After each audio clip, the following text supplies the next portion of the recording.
সন্দেহের বশে স্ত্রীকে মেরে ফেলার অভিযোগ উঠল স্বামীর বিরুদ্ধে। চাঞ্চল্যকর এই ঘটনাটি ঘটেছে পশ্চিম মেদিনীপুর জেলার পিংলা থানার অন্তর্গত নয়া এলাকায়।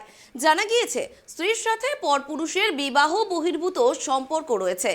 এমন সন্দেহ করে দিনের পর দিন স্বামী শক্তি দাস ও স্ত্রী বুলটি দাসের মধ্যে অশান্তি চলত। সেই অশান্তির জেরেই স্ত্রীকে পিটিয়ে খুন করে স্বামী। ঘটনায় গ্রেফতার অভিযুক্ত স্বামী। সন্দেহের জেরে স্ত্রীকে খুন করলেন স্বামী। মর্মান্তিক এই ঘটনা পশ্চিম মেদিনীপুরের পিংলা থানার নয়া গ্রামের। এই খবর জানাজানি হতেই চাঞ্চল্য ছড়িয়ে পড়ে এলাকায়। স্থানীয়রা জানান, স্ত্রীকে নিয়ে সন্দেহ দীর্ঘদিনের। গ্রামবাসীরা বহুবার একত্রিত হয়ে তাদের অশান্তির মীমাংসাও করেছেন, কিন্তু এই সন্দেহের জেরে এমন নির্মম কাণ্ড ঘটে যাবে তা ভাবতেও পারছেন না অভিযুক্ত স্বামী শক্তিপদ দাস ও মৃতা স্ত্রী বুলটি দাস, বয়স 36 বছর। বুধবার রাতে ঘটনায় খবর পেয়ে পৌঁছয় পিংলা থানার পুলিশ। অভিযোগের ভিত্তিতে অভিযুক্ত স্বামীকে গ্রেপ্তার করে পুলিশ। পুলিশ সূত্রে খবর, বিবাহ বহির্ভূত সম্পর্ক নিয়ে স্বামী ও স্ত্রী দুজনের মধ্যেই সন্দেহ ছিল, যা নিয়ে নিত্যদিন লেগেই থাকতো পারিবারিক অশান্তি ঝামেলা। বহুবার গ্রামের সবাই গিয়ে দুজনকেই বুঝিয়ে গিয়েছেন, তবে লাভ হয়নি। দুদিন পর থেকেই ফের ঝামেলা, অশান্তি লেগেই থাকতো তাদের মধ্যে। বুধবার সন্ধ্যায় সেই অশান্তি চরমে পৌঁছয়। স্বামী বাড়িতে ফিরলে তার রাগ চরমে ওঠে। কাঠ দিয়ে স্ত্রীকে আঘাত করেন স্বামী। ঘটনাস্থলে মৃত্যু হয় স্ত্রীর। আপনার নাম? মল্লিকা দণ্ডপাত। কি হয়েছিল অ্যাকচুয়াল কালকে? ওই রকম তো হেঁড়া খেয়ে আসে, মাঝে মাঝে এরকম ঝগড়া হতো। তো কালকে ওই রকমভাবে মেরে দিবে আমরাও জানি না। আমরা যখন ওই এই যে কারেন্ট তার আমাদের 9 ভোল্টেজ হয় না, মেশিন ওই যে ধান ঝাড়বে মেশিনও চলছে না, তার জন্যে চাঁদা করতে আমার জামাই গেছিলো ও পাশটাকে।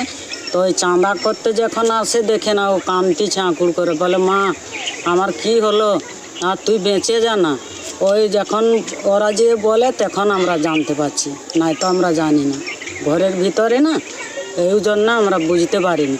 ওই দেখে যে বলতে তখন সবাই ছুটে আসছে, পাড়া প্রতিবাসী সবাই ছুটে এসে দেখে বলে মা গো তুই বেঁচে যা না, মা গো আমার কি হলো, আমি মেরে দিলাম, আপনি বাঁচে যান না, মা বাঁচে যাও, তুমি বেঁচে যাও, এরকম বললো।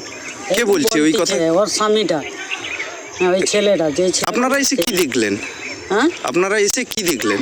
ও তো কোলে নিয়ে বসে আছে দেখলাম। মানে কি হয়েছিল অ্যাকচুয়াল? কোলে কি কেন বসেছিল? কোলে বসেনি, ওইরকম টেনে আনে কোলে নিয়ে কাঁদতিছে, বলছে মা আমার কি হলো, আমি মেরে দিলাম, আর তুমি মা বাঁচিয়ে যাও। কি দিয়ে মেরেছে? ওই লাঠি দিয়ে। আপনারা কখন জানতে পারলেন? আমরা জানতে পারছি ওই যখন কান্নাকাটি করে তখনই জানতে পারছি। কটার দিকে হবে? ওই 5টার দিকে। আপনারা প্রতিবেশী গ্রাম না, কে হয় না আপনার? আমার কেউ হয়নি প্রতিবেশী, আমাদের বাড়ি তো ওখানে। প্রতিবেশী হিসেবে কি চাইছেন? এরকম একটা নৃশংসভাবে একজন ওটা আমরা চাইছি, ও যখন অন্যায় করছে তার সাজা হোক। আমরা তো অন্যায়কে আমরা প্রশ্রয় দিচ্ছি না, তার সাজা হোক। মানে কি গন্ডগোল থেকে এরকম ঘটনা হলো? ওইরকম মাঝে মাঝে হেঁড়া খেয়ে আসে, ঝগড়া করে, ওই স্বামী স্ত্রী যেমন হয় ওই রকমই হচ্ছিল। আরেকবার যদি আপনার নামটা বলেন। মল্লিকা ধন্যবাদ। মারপিটের ঘটনা, মারি দিয়েছে আমার ঝিকে জামাই। ওনার শাস্তি চাইছেন তো? শাস্তি চাইছি। কি শাস্তি চাইছেন? আজীবন জেলে থাকে, যেন পৃথিবীর আলো না দেখে।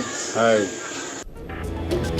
এরপর তড়িঘড়ি পিংলা হাসপাতালে নিয়ে গেলে চিকিৎসকেরা মৃত বলে ঘোষণা করেন তাকে। ঘটনায় খবর পেয়ে অভিযুক্ত স্বামীকে গ্রেপ্তার করে পুলিশ। বৃহস্পতিবার অভিযুক্তকে আদালতে তোলা হয়। তবে কেন এই ঘটনা ঘটালো তার তদন্তের জন্য অভিযুক্তকে নিজেদের হেফাজতে চেয়েছে পিংলা থানার পুলিশ। পশ্চিম মেদিনীপুর থেকে শুভ চক্রবর্তীর রিপোর্ট, ট্রাইব টিভি।